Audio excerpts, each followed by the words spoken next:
Chicago is on fire, and not because of the winter cold. The president of our century-old franchise just dropped a bombshell, threatening to move us to another state, while we're sitting at 10-4, pushing for the playoffs, a letter that feels more like betrayal than a statement. But while the front office turns into a circus, our GM is quietly grinding. A £326 defensive monster could be ours in the draft to fix the league's 10th worst run defense. And all this while our star cornerback admits he's not at full strength after missing 10 games right before the biggest game of the year against Green Bay. 3 bombs, 1 week, and the future of the Bears hanging by a thread. Stick around. This is just getting started. First story, threat to move to Indiana. I can't believe what Kevin Warren just pulled. Listen up, Bears fans, because this is serious. The president of our franchise just dropped a bomb that's got the whole city of Chicago shaking.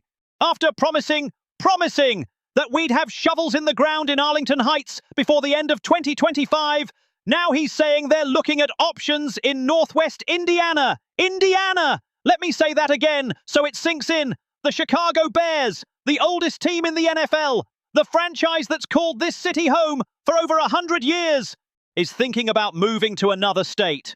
Warren put out an open letter to fans and season ticket holders, basically saying Arlington Heights isn't the only option anymore. He says they're exploring alternatives throughout the greater Chicago area, and straight up names Northwest Indiana.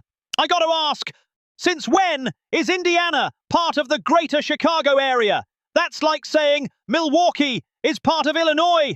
It makes zero sense. Warren blames the Illinois government for not stepping up, says they haven't gotten the legislative support they need to make the Arlington Heights project happen. But here's what I think.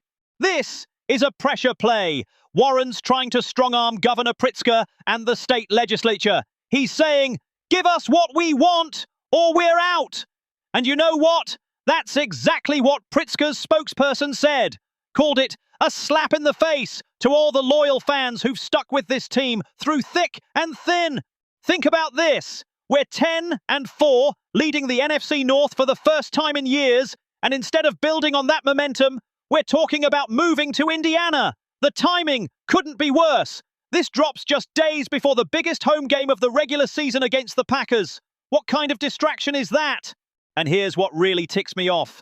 Indiana's governor, Mike Braun, already came out welcoming the Bears, posted on X saying Indiana's pro-business and ready to work with the Bears to build a new stadium in Northwest Indiana. Says it'll bring a big economic boost, create jobs, and bring another premier NFL franchise to the Hoosier state. Another franchise? They already have the Colts. Now they want our Bears too. Let me tell you something. Chicago is a working-class city. We get up every day, we grind, and we support our team no matter what. We've lived through decades of heartbreak. We watched Trubisky flop when we thought he was the answer. We endured Matt Nagy and his head-scratching decisions. We survived trading Khalil Mack and losing Roquan Smith. And now that we finally have a competitive team, they're threatening to take it away. The Bears bought that land in Arlington Heights back in 2023. 2 years later, not a single shovel in the ground. Not one. Warren promised we'd see progress before the end of this year.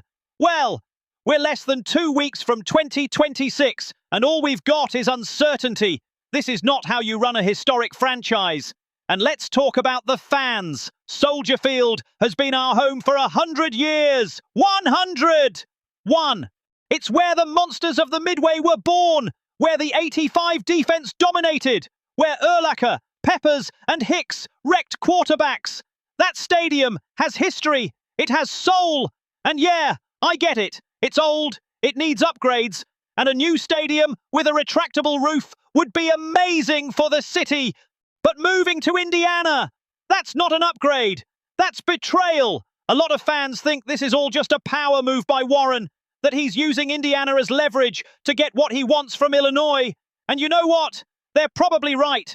But even if it's just a tactic, it's a dangerous one. Because every time you threaten to leave, you plant doubt in the fans' minds. You make us wonder if we really matter to you. You make us question our loyalty. Warren ended his letter saying the goal is to build a world-class football team with a world-class stadium worthy of our world-class fans. Nice words, Kevin. But world-class fans deserve honesty, not veiled threats. They deserve transparency, not political games. They deserve to know their team. Their team isn't going to abandon them. I think Warren's making a mistake. I think he's underestimating how deep this city's connection to the Bears runs. We're not like other cities where teams come and go. The Bears are Chicago. They're part of our identity. They're part of who we are. And if Warren thinks he can use that as a bargaining chip in some political negotiation, he's dead wrong. Now let's be real for a second. Illinois isn't exactly known for being business-friendly or efficient. Taxes are high. Red tape is everywhere. And getting anything done means navigating layers of politics. I get Warren's frustration. I get that he wants to build something special and needs support to do it. But threatening to leave isn't the answer. The answer is working harder, negotiating smarter, finding a way to make it happen. And here's the kicker. The Bears are having their best season in years. Caleb Williams is flashing brilliance. The defense, when healthy, is legit. Ryan Poles finally seems to be building a real roster. This should be a time for celebration, for hope, for looking ahead. Instead, we're talking about relocation, threats, and politics. Let me ask you, do you think this is fair to the fans? Do you think Warren's handling this the right way? Because I'll tell you this, if the Bears move to Indiana, something breaks. I don't know if it's the trust, the tradition, or the soul of the team, but something will be lost forever. And no shiny new stadium can bring that back. Chicago deserves better. The fans deserve better. This historic franchise deserves better. And I hope that cooler heads prevail and the Bears stay right where they belong, in Chicago. Caden McDonald in the 2026 mock draft. But if you thought that was it, you're crazy, because now we got to talk about the future. And when I say future, I mean the 2026 draft. Yeah, I know, we're still in the middle of a potential playoff run, but in the NFL, you always got to be thinking ahead. And according to the latest mock draft from Sports Illustrated, Ryan Poles might be lining up another smart pick. Daniel Flick, draft analyst for SI, has the Bears taking Caden McDonald, defensive tackle from Ohio State, with the 25th pick in the 2026 draft. And you know what? That makes a lot of sense. Let me break it down. McDonald stands 6'3" and weighs 326 pounds. He's a beast in the middle of the D-line. Flick calls him one of the best run stuffers in this draft class. And here's the stat that matters. The Bears have the 10th worst run defense in the league, giving up 126.6 yards per game.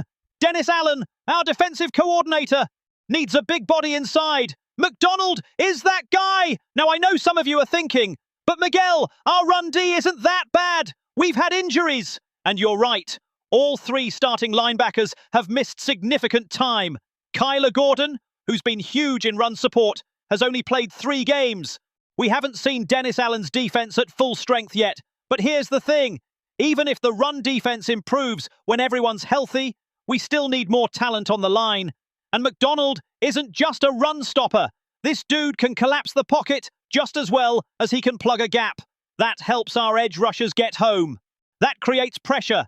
That wins games. Think about Chicago's defensive legacy. The monsters of the Midway. Brian Urlacher, Julius Peppers, Akiem Hicks. Defense has always been our identity, always. And lately, we've lost a bit of that. We've been inconsistent. We've had flashes, but also some frustrating breakdowns.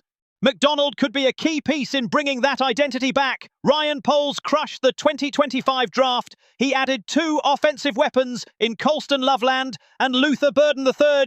Got a solid left tackle in Ozzie Trapilo. These guys are contributing right now. If Poles can repeat that success in 2026, especially on defense, we're building something special. And here's what I like about this pick. It's high floor. McDonald's not a project. He's not a guy who needs 2 or 3 years to develop. He's someone who can step in and contribute from day one. On a team trying to win now, that matters. We can't afford developmental picks when we're chasing the playoffs. Let's be real. Picking at 25 means we're expecting a deep playoff run. If we're picking that late, it means we won games. probably won the division, maybe even a playoff game. That's awesome! But it also means it's harder to land elite talent. McDonald is a consensus All-American. That's no joke. Consensus All-Americans usually don't fall to 25. But if he does, if he's there when the Bears are on the clock, Poles needs to sprint to the podium. Grab that card and don't let anyone trade up and steal him. Let me ask you, would you rather have an elite run stuffer or a pass rusher? Because that's the real question. If McDonald's available, there'll probably be other top prospects too. Maybe an edge rusher, maybe a wide receiver, maybe an offensive tackle. Poles is going to have to make a call.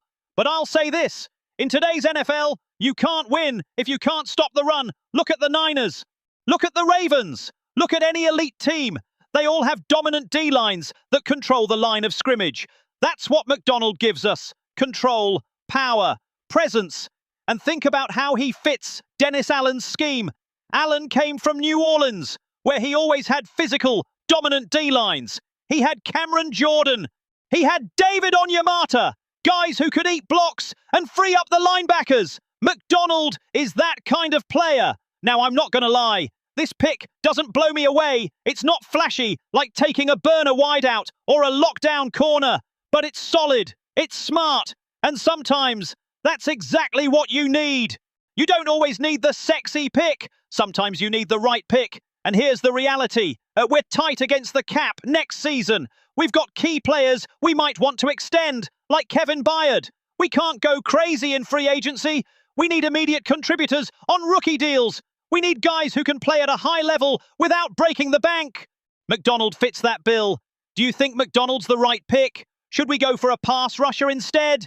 Because I think if he's there, you take him. You take the best player available who also fills a need. And McDonald checks both boxes. Jalen Johnson and his recovery. And just when you thought we were done, here comes the real kicker. Because everything we've talked about, the stadium, the draft, none of it matters if we don't win right now.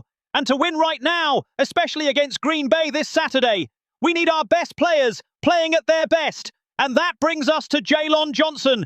Jalen Johnson is one of the best cornerbacks in the NFL when he's healthy. Period. No debate. In 2024, he was a lockdown guy. If the other team had a dangerous receiver, we put Jalen on him and problem solved. But this year, after core muscle surgery that kept him out for 10 games, he hasn't been the same. And he's not hiding it. In a recent press conference, Johnson was brutally honest about where he's at physically. He said, "For me, I've been playing for a long time, so I really just need more reps. And with the injury I have, it's one of those where you've got to keep stretching it. And then it'll get stronger over time. So for me, it's just more time, more reps." Listen to those words. More time, more reps. That's not what you want to hear from your number one cornerback 3 weeks before the playoffs. But at least he's being real. At least he's not pretending everything's fine when it clearly isn't. Johnson went on, "I mean, really, it's tough. You know your body. I think for me, it's just certain movements that don't feel like they used to. And really, just getting that comfort back. I didn't have training camp, didn't have many opportunities, so they throw you into the fire, and it's like trying to find yourself when it matters." And that's the issue.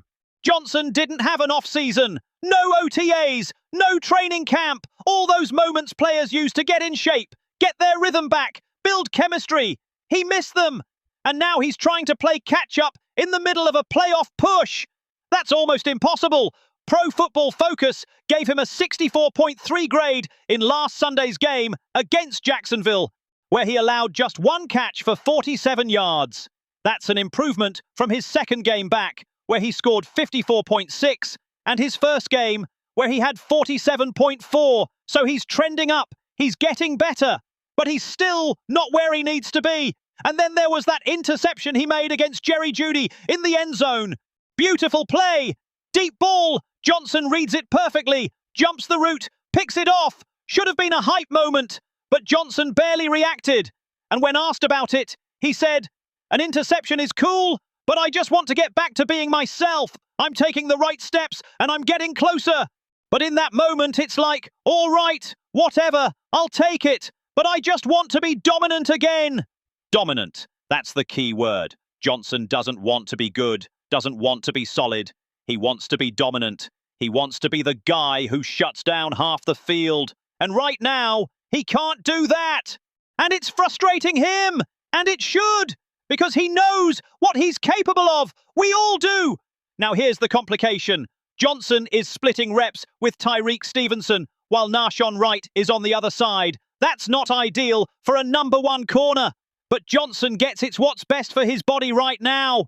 He said, I've been doing this since I came back. It's not something I'd say I'm used to, but I'm really letting it benefit my body right now. And you know what?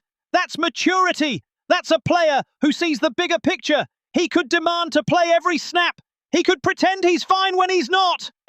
But instead, he's being smart. He's protecting his body. He's thinking long term. But here's the question we're all asking. Is he going to be ready for Green Bay? Because Christian Watson torched us for 2 long touchdowns in the first game.